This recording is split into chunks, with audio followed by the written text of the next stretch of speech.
Hey y'all, it's DJ. I'm back with another video.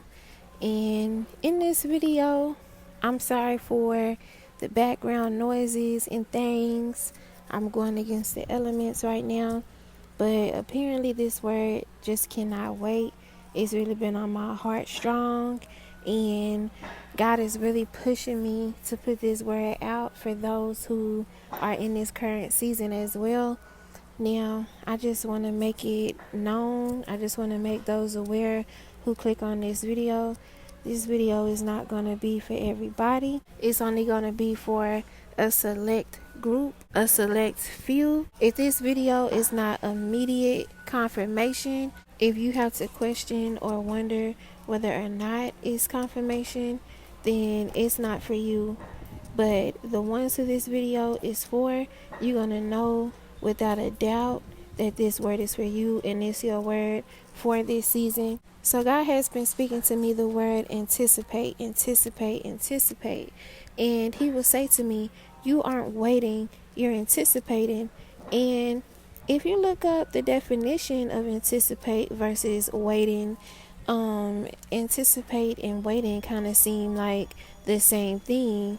But God has been stressing from a spiritual perspective the difference between waiting and anticipating. He led me to look up the definition of anticipate, and when he did, he started really speaking to me, breaking down how each definition applies to, of course, the word, but also to this current season that we are in. So the first definition that I saw for anticipate was to look forward to. And this is something that he originally said to me. You are no longer waiting, you're looking forward to. And again, that sounds like it has the same meaning, but really all in all, it doesn't. Because if you're waiting in line, that's one thing. But if you're at the counter, you're no longer waiting. That person may say, wait a minute, 1 second, I'm sorry. Let me step to the bathroom really quick. Let me step to the back really quick, and I'll come right back to serve you. Some may believe that they're still waiting on help. Others may believe that they are anticipating help, looking forward to help. Because although I have to wait a few minutes, it's right here in my face. I can see it. I may not know exactly what I'm looking at. I may not know exactly how they will help me. I'm still anticipating help. At that point, I'm no longer waiting for help. And God is saying, you are no longer waiting. You are no longer waiting. This is no longer a waiting season. This is truly a time to look forward to the things that he has promised you. You don't feel the closeness in your spirit for no reason. I know a lot of us feel close to the fire. I know a lot of us feel close to the goodness of God. A lot of us feel close to the glory of God, so much so that it's scary, so much so that it's uncomfortable, an anxious uncomfortability. Because who would have thought to be that close to the goodness of God would be uncomfortable, would cause so much anxiety, would cause so much fear. My God, God truly has to usher us into the presence of his glory, the presence of his goodness. He can't just drop us in it. If God just dropped you in the goodness that he has for you, you would drown. You would literally die. Your heart would not be able to take it. Your mind would not be able to consume it. The next definition for anticipate is to imagine something happening. In this time, you truly have to imagine the things that are to come, regardless if you even fully understand what is to come. Simply imagine, what does your life look like? I was just chilling, walking around, talking to God, and out of nowhere, he's like, so tell me, what does your blessed girl lifestyle look like? And I was like, my what? Meaning, what does this new lifestyle look like for you? What are you wanting? What are you needing? And not just material things. Literally, what does your life look like? What do you wake up in the morning and eat? What kind of room decor do you wake up surrounded by? What kind of food do you eat? Who cooks? Are you cooking? Do you have private chefs that are cooking? What kind of home do you live in? What do you do with your day? What do you do for work? What do you do for provision? What does your spiritual life look like? Do you wake up right in the morning and worship and praise?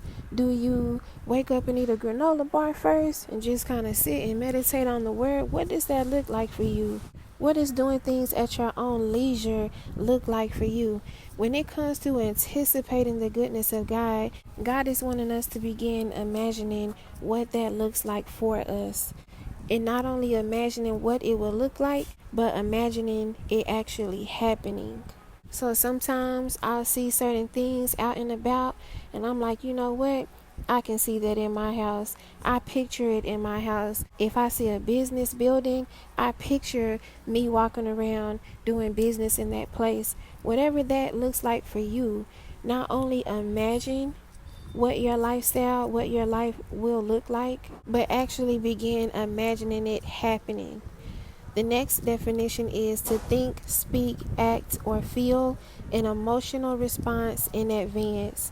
And so through this, God is saying to anticipate His goodness being revealed, to anticipate His glory through you being revealed. Think in advance about it. Speak in advance about it. Like I said, when I'm out and about, I speak over these things. I'm going to have this.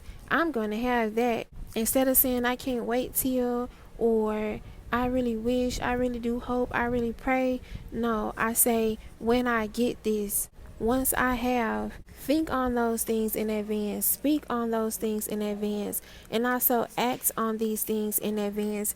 If you know that you desire to take trips, if you know that you desire to minister in different parts of the world, if you know that you desire to start foundations and various things around the world, then go ahead and get your passport if you can.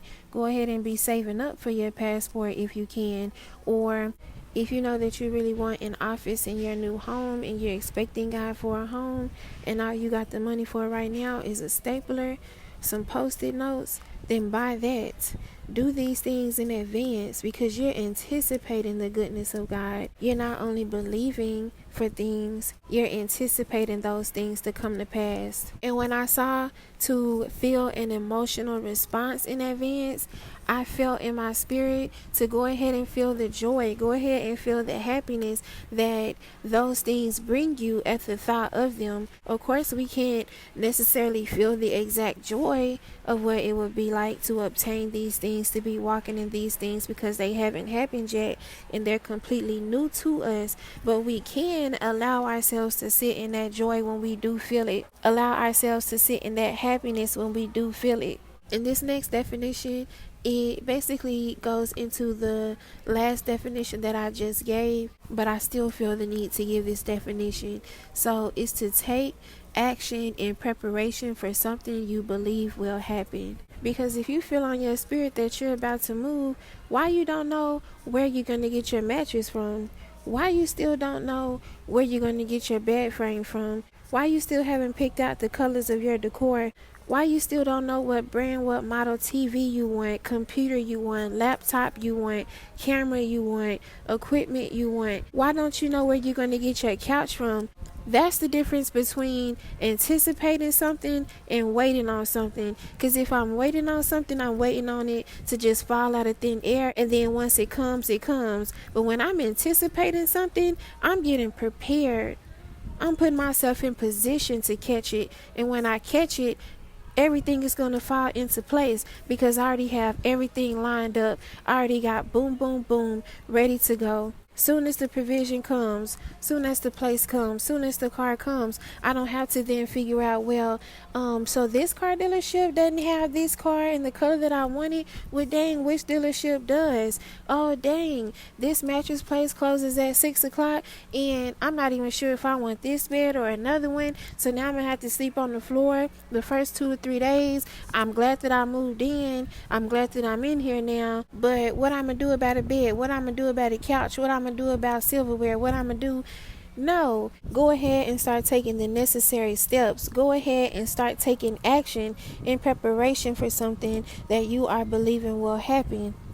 Another word that God gave me is foresee. And the first definition for foresee is to see beforehand. You truly have to see these things happening before they happen. I know a lot of us, like I said, are feeling themselves being put through the fire. It's hot, it's uncomfortable, and it's hard to just truly allow your mind, allow your heart to go to these new places. But God is needing you to do that in this time. Don't let it make you feel weird. Don't let it make you feel uncomfortable. Don't let it make you feel afraid. It's time to see these things beforehand. I'm talking about really see it, because when you really see something, can't nobody tell you it's not going to happen. It don't matter what your present circumstance, present situation looks like.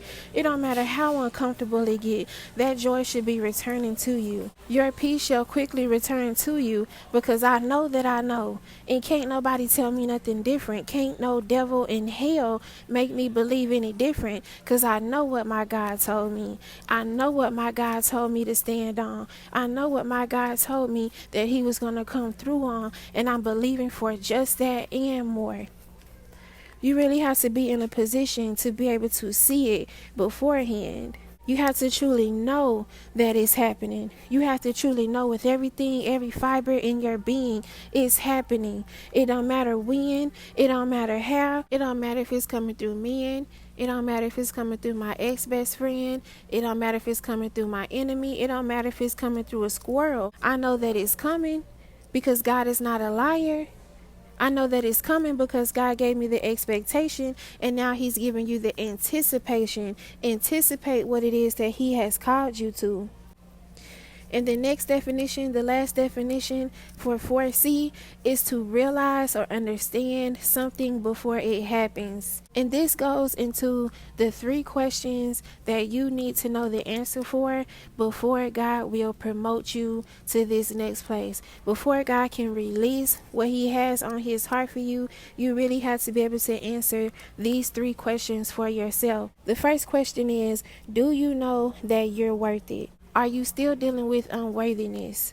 Are you still walking around unsure whether or not you can handle it, whether or not you deserve it, whether or not you did enough? Are you still walking around with the lack mentality? Are you still walking around with the less than mentality? Are you still operating through a heart of insecurity? Because if you don't know that you're worth it, it cannot happen. The Lord cannot release what's in his hand for you. The next question is why you're worth it. You have to truly know why you're worth it. You have to truly know, and there's no right or wrong answers to these questions. If you feel unsure about it, that's fine. Just simply take that back to God and let him know, hey, I don't know why I'm worth it. I feel like I'm worth it, but I'm not quite sure why I'm worth it. But the why is biblical based. But further than the written word, God could also speak to you through the breath of life, the why. Why am I worth it, Lord? The last question is, what made you, or what did you do to be worth it? God really I did not realize how important this was to God. You really have to understand what you did to be considered worth it. It's so many people that God could bless. God could release the fullness of his glory, the fullness of his goodness to every single breathing human on this earth, but he's not. So you truly have to know what made you worth it. You truly have to know what did you do to become worth it. And once you can answer these questions and know them within your heart, once you allow this word to minister to your spirit, once you are able to recognize you are no longer waiting, but you are looking forward to, that's when it can happen. Whether it's tonight, whether it's tomorrow, that's when it can happen, because it's definitely happening. My people, my family, we shall no longer be in a place where we're wondering, where we're questioning whether or not it's happening, whether or not God is doing it, whether or not this is the actual season, whether or not we heard God correctly. You have heard God correctly. This is your season, and it's time to know with no room to doubt that we are anticipating the goodness of God.